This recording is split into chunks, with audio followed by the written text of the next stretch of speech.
Welcome to the Business Certificate Series Introduction to Investments. My name is Hannah Settering, and in this section, I'll try my best to help you understand investment choices.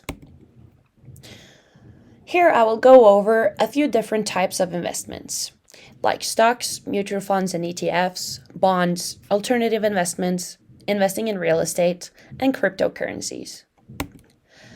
Let's start with stocks.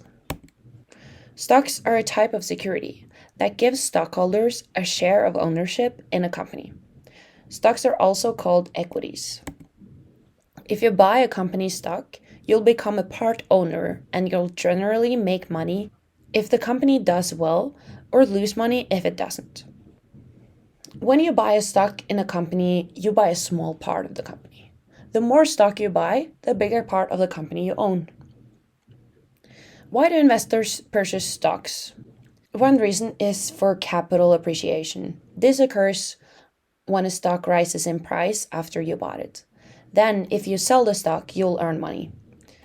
Another reason people buy stocks is for the dividend payments. This comes when a company distributes some of its earnings to its stockholders.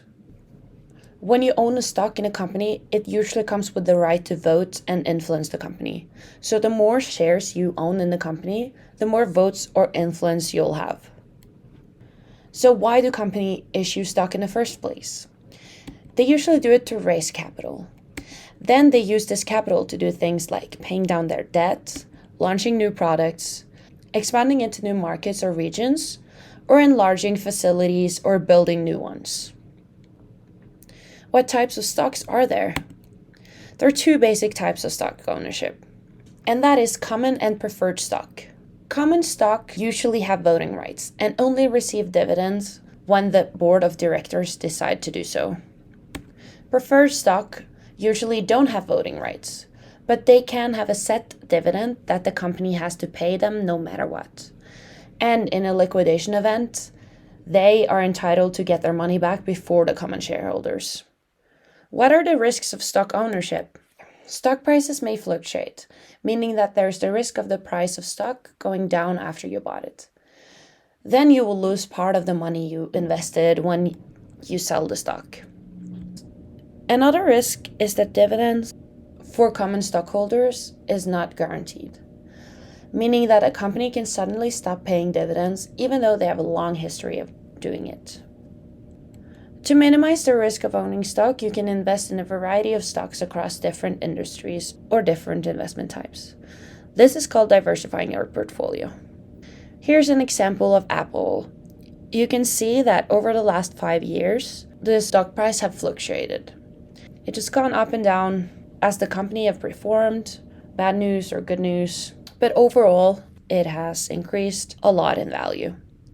So how can you buy and sell stock? You can do it through direct stock plans when you buy the stock directly from a company without using a broker. A broker can be a person or a company that works as a middleman when you buy a stock.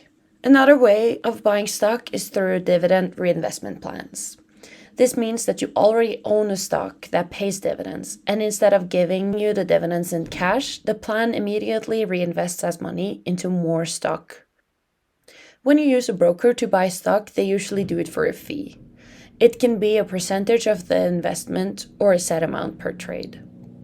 Another way of investing in stocks are to invest in stock funds. These are a type of mutual funds that invests in a variety of stocks, and you own a part of that fund. Like I mentioned before, you can purchase stock through an online brokerage account. Examples of these are Fidelity Investments, TD Ameritrade, E-Trade, Robinhood, and Interactive Brokers. Next, I'll go over mutual funds and ETFs.